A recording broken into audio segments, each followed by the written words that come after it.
Okay, Parshas Beshalach. Okay, Parshas Beshalach. And, this amazing story. We're in the middle of this, like a very exciting part of the story here. And the Jewish people just leave Egypt and they're heading out into the wilderness. And they look over their shoulder, and lo and behold, who's following them? None other than Paro and his army. Kol Susrech of Paro, the entire cavalry, the entire army is coming after them. And they know they are in big trouble. They look in front of them. And what do they see? They see a raging sea. And here they are stuck.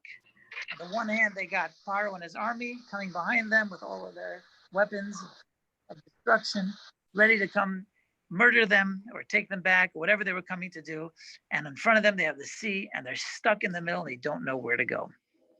I had a friend give the analogy. Imagine you're walking down the street late at night, and you look behind you, and you see a group of thugs walking behind you with sticks and baseball bats and weapons that are coming after you, and you can tell they're coming. You turn the corner, they turn after you, turn again, and before you know it, you walk into an alley with a wall in front of you, a wall on all sides. You turn around, they're coming at you. What do you do?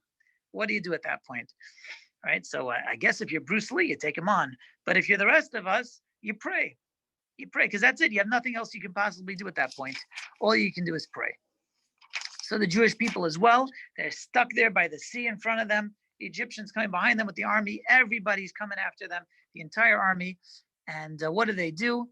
And it says, Vayitzaku b'nei Yisrael Hashem. They pray. They cry out. They cry out to Hashem. Look at that beautiful, beautiful prayer. Comes along Rashi, and Rashi tells us something that needs some explanation. Rashi says, Tafsu umnus avosam. They grabbed on to the umnus, the expertise, the craft of their fathers. Their forefathers, Abraham, Yitzchak, and Yaakov, were the ones who initiated prayer. They were the ones who taught us prayer in the first place, the first ones, as far as we know, to pray.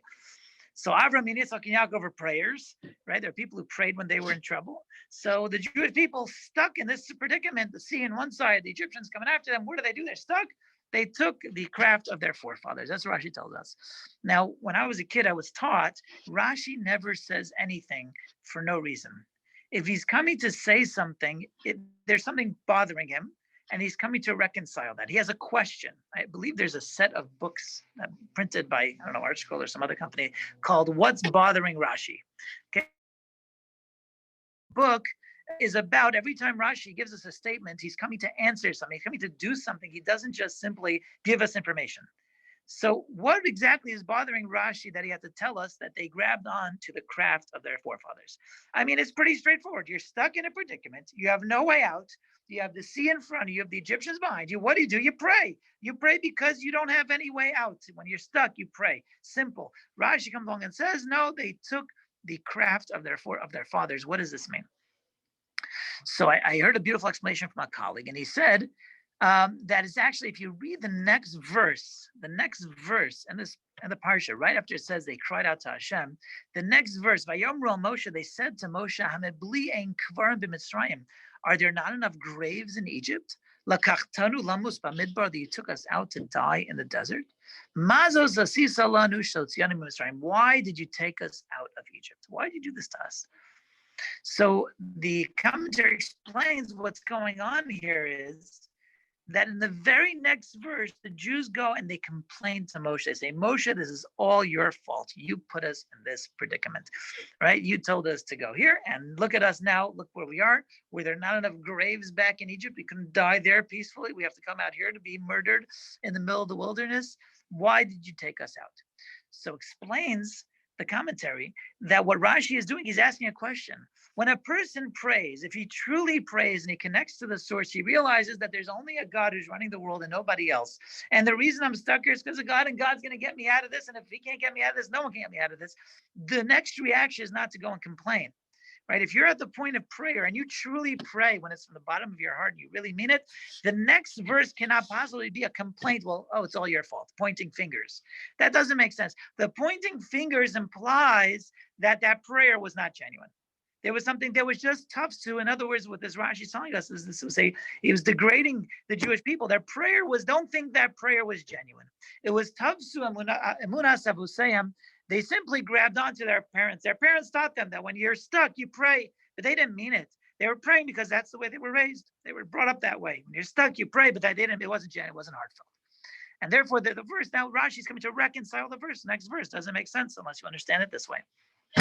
So it's a beautiful explanation of the Rashi. But I was talking to someone about this, and he's like, it's very demanding. It almost makes you like, is that really the way it works? That like not only even when we pray, they sit there and say, well, was your prayer truly genuine? Here you were praying in this. Well, it wasn't really you didn't mean it. You were just doing it because you were brought up that way. It wasn't a real prayer. Is that the way it works? Like even when we do the right thing, it's so the expectations are so high. Like what are they going to say about our prayers? Here we open the book, we say the words. That's are they going to say the same thing? Well, is it genuine? So how are we supposed to look at this? What are we supposed to take out of this? A very high expectation here. So there's a Mesilas Yesharim. I'd like to quote the Mesilas Yesharim, and I don't have it in front of me, so I'm going to do my best to quote it by heart. And the Mesilas Yesharim is actually right in the beginning, where he talks about our job, our purpose in this world. Chovas Adam Ba'olamo, that chapter that says man's obligations, man's responsibility in this world. And it says, here's the line, and I think I have the words right. Ki chol inyanei ha'olam, all circumstances in this world, hinehem nisyonos la'adam, they are challenges for man. All of man's circumstances, every circumstance a person finds himself in existence, are challenges. And he goes on to say, "Oni mitzad echad va'osher mitzad acher." On the one hand, you have poverty, one kind of challenge. On the other hand, wealth, success, that's also a challenge. Hashalom, hashalva mitzad echad, serenity on one side, va'yisurim mitzad acher on the other side. It can be challenges, struggles, yisurim, torment on the other hand. And a person's constantly found himself in struggles you can never get out of challenges. That's how we are in this world. We are constantly in a situation of challenges, and that's why we're put in this world. And the Mesilas Yesharim is telling us something very, very fundamental and very, very important for everybody to understand, is that we're not here for no reason. We know there's a God. He created this world. He put us in this world exactly where he put us, exactly in the place where he put us, in the family that he put us, in the neighborhood that he put us, with the friends that he put us in, with the abilities that he gave us. Everything was very, very specific. There's no like, oh, if I'm already creating, let's just throw in some of this, throw in some of that. Why not make it colorful? Every single thing, every predicament we find ourselves in is for a reason. And the reason is for us to grow, for us to choose good over evil.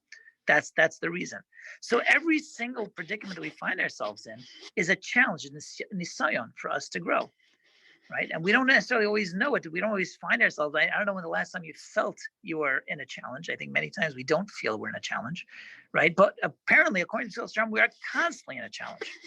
It's funny if you look at these words, ha'oni mitzad echad, whether you're poverty struck or whether you are wealth struck, regardless, you're in a challenge. We can understand the poverty. When poverty is a very challenge, very difficult, right? A person doesn't have money for his basic needs. He has a family. He can't put bread on the table. We understand the challenge there. That's a no-brainer, right? Are you going to be honest? Are you not going to take money that's not coming to you? Are you going to, you're obviously going to go try to find a way to make that money. You're going to keep strict on the davening and on the other responsibilities that you have, even though you really, really, really need the money really badly to pay the electric bill this month, right? Can you stick with that? Because that's a tremendous challenge, no question about it. But on the other hand, wealth is also a difficult challenge, very difficult challenge. In fact, according to King Solomon, wealth may be a greater challenge than that of poverty, because a person who's wealthy, it says, I forgot the words exactly of the verse, but when a person has wealth, he has success, he's tishkachas Hashem, he forgets Hashem. He becomes arrogant. He thinks that, oh, look, I have it. I have the bank account. I don't need God. Why does he need God for? He just goes in the bank and makes another deposit. He makes another withdrawal. He has the money there, right? He's fine. So both of them are tremendous challenges for a person, right? And he goes on to say, on the one hand, you can have Yisurim torments. A person who has a challenging life, he's going through struggles, he's going through, whether it's financial, health, all kinds of problems. Of course, he has challenges in life. But even Shalva mitzad echad, even serenity, even when a person is living and he's just serene, there's nothing wrong. That too is a challenge. We don't realize that. We think, oh, if a person just avoids a challenge, he's good. That's not true. Even the person who has it all good, he also has tremendous challenges. Sometimes not having what to do is the greatest challenge. It says, Batal maybe the Shiamum, right? I think we spoke this out a number of times. Not doing anything, being Yoshe Batal, doing nothing, brings a person to depression. Depression is one of the worst traits you can have as a practicing Jew.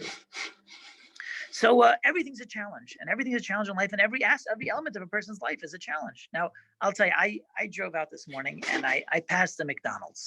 I drove right by it, And it was not a challenge for me, not for 1 minute. Now, I know there are Jews, when they drive by a McDonald's, it's a challenge. Do I stop? I really want. There's a McDonald's. Oh boy, I get a Big Mac, right? For me, not a challenge. Zero challenge to drive by a McDonald's. But some people have a challenge there, right? I have a shul upstairs from a bar. I never once had a thought, maybe I'll stop in and get a drink. Never. There's some people who can't walk by a bar without getting a drink, right?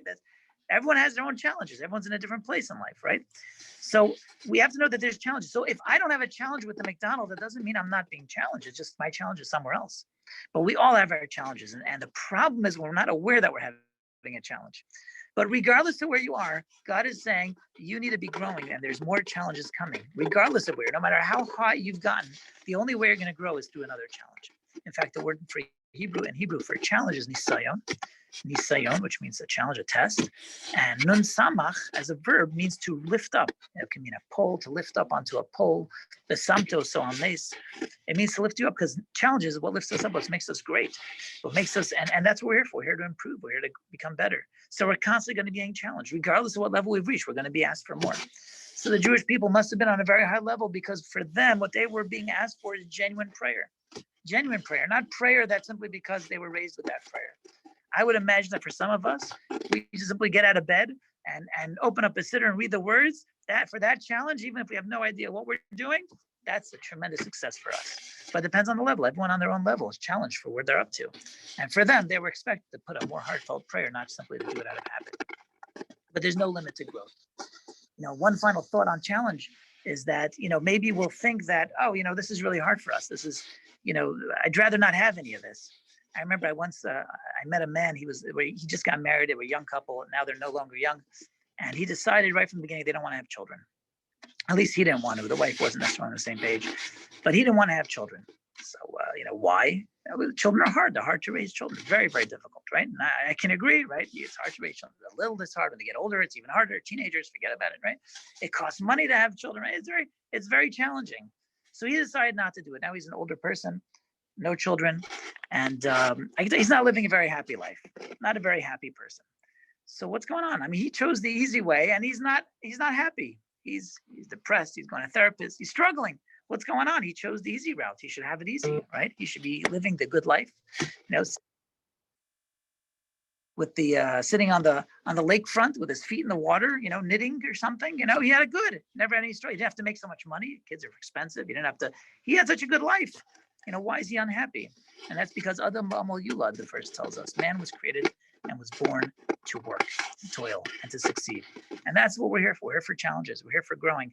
And every step, no matter where we grow, there's always going to be more challenges. So just embrace it, because that's what it is. That's the lesson of Parshas Beshalach. I wish everybody a wonderful Shabbos. Good Shabbos. Good Shabbos. Thank you.